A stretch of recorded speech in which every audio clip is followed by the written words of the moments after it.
अच्छे लोगों के साथ हमेशा बुरा क्यों होता है?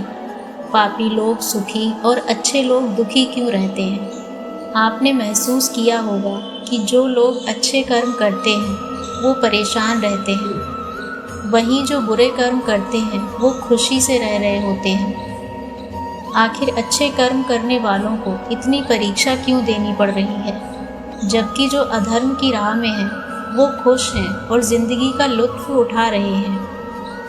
अगर आपके मन में भी ये सवाल आया है तो आज हम आपको इसका जवाब देंगे।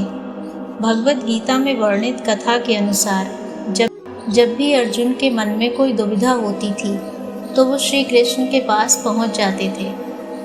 अर्जुन ने भगवान श्री कृष्ण के समीप आकर कहा कि वो दुविधा में है और इसका जवाब वो श्री कृष्ण से चाहते हैं। श्री कृष्ण ने पूछा कि क्या सवाल है?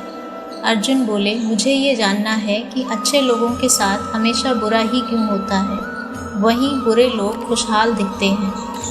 अर्जुन के मुंह से ऐसी बातें सुनकर श्री कृष्ण मुस्कुराए और कहा, मनुष्य जैसा सोचता है और महसूस करता है वैसा कुछ नहीं होता, बल्कि अज्ञानता की वजह से वो सच्चाई नहीं समझ पाता। अर्जुन उनकी ये बात समझ नहीं पाए। इसके बाद श्री कृष्ण ने अर्जुन से कहा, पार्थ, मैं तुम्हें एक कथा सुनाता हूँ। उसे सुनकर तुम समझ जाओगे कि हर प्राणी को उसके कर्म के हिसाब से ही फल मिलता है। प्रकृति हर किसी को अपनी राह चुनने का मौका देती है। अब वो मनुष्य की इच्छा पर निर्भर करता है कि उसे धर्म की राह चुननी है या अधर्म की। कथा शुरू करते हुए श्री कृष्ण ने कहा, एक नगर में दो पुरुष रहा करते थे। एक पुरुष व्यापारी था जिसके जीवन में धर्म की बहुत महत्ता थी। वो पूजा पाठ में यकीन रखता था। वो हर रोज़ मंदिर जाता था और दान धर्म भी करता था और हर रोज़ भगवान की पूजा करता था। वहीं दूसरा पुरुष बिल्कुल विपरीत था। वो हर रोज़ मंदिर तो जाता था लेकिन पूजा करने नहीं, बल्कि मंदिर के बाहर से जूते चप्पल चुराने। उसे दान और धर्म से कोई लेना देना नहीं था। समय बीतता गया। एक दिन बहुत जोर की बारिश हो रही थी। इस वजह से मंदिर में पुजारी के अलावा और कोई नहीं था। ये बात जब दूसरे पुरुष को पता चली तो उसने कहा कि ये सही मौका है मंदिर का धन चुराने का। पंडित से नज़र बचाकर उसने मंदिर का सारा धन चुरा लिया। उसी समय धर्म कर्म में विश्वास रखने वाला व्यक्ति भी मंदिर पहुंचा। दुर्भाग्य से मंदिर के पुजारी ने उसे ही चोर समझ लिया और चिल्लाने लगे। वहाँ लोग एकत्र हो गए और उसे बहुत मारा। किसी तरह वो बचते बचाते वहाँ से निकला तो दुर्भाग्य ने उसका साथ वहाँ भी नहीं छोड़ा। मंदिर के बाहर वो एक गाड़ी से टकरा गया और घायल हो गया। फिर वो व्यापारी लंगड़ाते हुए घर जाने लगा तो रास्ते में उसकी मुलाकात उस पुरुष से हुई जिसने मंदिर से धन चुराया था। उसने कहा, आज तो मेरी किस्मत चमक गई, एक साथ इतना सारा धन मिल गया। ये सब देखकर उसे बहुत बुरा लगा और उसने अपने घर से भगवान की सारी तस्वीरें निकाल दी। कुछ सालों बाद दोनों पुरुषों की मृत्यु हो गई। मरने के बाद जब दोनों पुरुष यमराज की सभा में पहुँचे और भले पुरुष ने दूसरे व्यक्ति को देखा तो उसे बहुत गुस्सा आया। उसने क्रोधित होकर यमराज से पूछ ही लिया, मैं तो हमेशा अच्छे कर्म करता था, दान में विश्वास रखता था, उसके बदले जीवन भर मुझे अपमान और दर्द ही मिला और इस व्यक्ति को नोटों से भरी पोटली। आखिर ऐसा भेदभाव क्यों? इस पर यमराज ने कहा, पुत्र, तुम गलत समझ रहे हो। जिस दिन तुम्हारी गाड़ी से टक्कर हुई थी वो दिन तुम्हारे जीवन का आखिरी दिन था, परंतु अच्छे कर्मों की वजह से तुम्हारी मौत सिर्फ एक छोटी सी चोट में बदल गई। तुम इस दुष्ट व्यक्ति के बारे में जानना चाहते हो? दरअसल इसके भाग्य में राजयोग था, मगर इसके कुकर्मों और अधर्म की वजह से वो सिर्फ एक छोटी सी धन की पोटली में बदल गया। कथा सुनाने के बाद श्री कृष्ण अर्जुन से कहते हैं, पार्थ, क्या अब तुम्हारे सवाल का जवाब मिल गया? ऐसा सोचना कि भगवान तुम्हारे कर्मों को नज़रअंदाज कर रहे हैं बिल्कुल भी सत्य नहीं है। भगवान हमें कब क्या किस रूप में दे रहा है मनुष्य को समझ में नहीं आता है, मगर आप अच्छे कर्म करते रहें तो भगवान की कृपा हमेशा बनी रहती है। इसलिए अपने अच्छे कर्मों को बदलना नहीं चाहिए, क्योंकि उसका फल हमें इसी जन्म में मिलता है। इसीलिए मनुष्य का फर्ज है कि वो हमेशा अच्छे कर्म करते रहे। बुरे बनो, अच्छों को दुनिया जीने नहीं देती। अक्सर इस तरह की बातों को लोग खूब कहते हैं।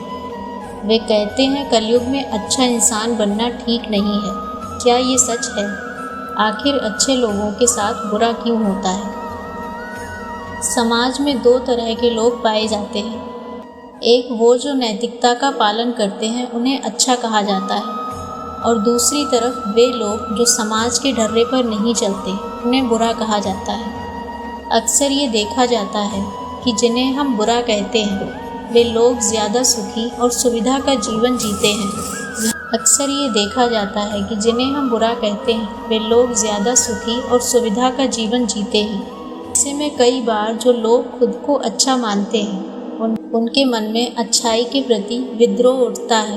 वे कहते हैं अच्छे लोगों के साथ नाइंसाफ़ी होती है, बुरा और लालची बनने में ही फ़ायदा है। वास्तव में समाज जिन लोगों को अच्छा कहता है वे समाज की मान्यताओं को स्वीकृति देते हैं और उनके आदेशों का पालन करते हैं। दूसरी तरफ वे लोग जो समाज की इच्छाओं के विरुद्ध कार्य करते हैं वो बुरे हो जाते हैं। इस तरह आप समझ सकते हैं कि हमारी अच्छे और बुरे की परिभाषा सच्चाई पर नहीं बल्कि समाज पर आधारित है। अगर आप समाज की मर्जी के अनुरूप काम करते हैं तो आपको शाबाशी मिलेगी। इसके विपरीत आप कुछ और कार्य करते हैं तो आपकी आलोचना होगी। वास्तव में अच्छे और बुरे लोग दोनों समाज की मुट्ठी में कैद होते हैं। ऐसे लोगों को समाज जब चाहे अच्छा और जब चाहे बुरा बनाने की शक्ति रखता है।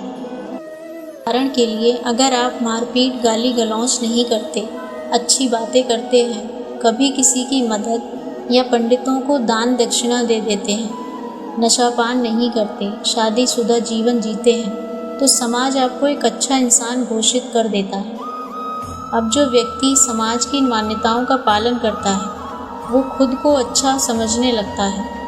अब ऐसे में जब कोई व्यक्ति नशापान करता है, गाली गलौज और मारपीट करता है, मदद की बजाय वह दूसरों से हमेशा कुछ पाने की सोचता है, लेकिन इसके बावजूद लोग उससे डरते हैं, उसे सलाम करते हैं, तो ऐसे में उस अच्छे इंसान के मन में बड़ी तकलीफ़ होती है, क्योंकि वो जानता है कि वो तो दूसरों को खुश करने के लिए बहुत नियमों का पालन करता है, पर यहाँ ऐसा व्यक्ति है जो समाज की बातों को भी नहीं मानता। तो ऐसे में अच्छे लोगों के मन में भारी दुख होता है और वे कई बार बुरा कदम उठाने की भी सोचते हैं। अगर आप बिना बुरा बने एक मुक्त और सुंदर जीवन जीना चाहते हैं तो आपको समाज के द्वारा लगाए जाने वाले अच्छे और बुरे के खेल से बाहर आना होगा। अच्छाई और बुराई दोनों बहुत सतही चीज़ें हैं। समाज में दो तरह के लोग हो सकते हैं, एक बोधवान और बेहोश। बेहोश मनुष्य वो हैं जो अज्ञानी हैं, जिन्हें खुद का और संसार का ज्ञान नहीं है। दूसरी तरफ बोधवान मनुष्य से आशय उस व्यक्ति से है जो अपनी हालत के प्रति जागृत है, जिसे मालूम है कि उसे क्या चाहिए और क्या चीज़ें उसे जीवन में पाना है। अब दुर्भाग्य ये है कि अधिकतर लोग अज्ञानी यानी बेहोशी पैदा होते हैं और उसी बेहोशी में जीवन गुजार देते हैं। उदाहरण के लिए, एक व्यक्ति जो अज्ञानी है और खुद को दानी समझता है, अगर वो किसी रोते बिलखते को 400 रुपये दे देता है और वो आदमी उस पैसे का प्रयोग शराब पीने के लिए करता है, तो क्या उस व्यक्ति की वास्तव में मदद हुई? नहीं ना। इसीलिए अगर व्यक्ति बोधवान नहीं है तो इसका अर्थ है वो बेहोश है, और बेहोश इंसान जो भी नेक कार्य यानी अच्छे कार्य करेगा उससे क्या किसी का भला हो सकता है? भला करने या मदद करने का अधिकार मात्र बोधवान व्यक्ति को है, क्योंकि वो जानता है कि किस व्यक्ति को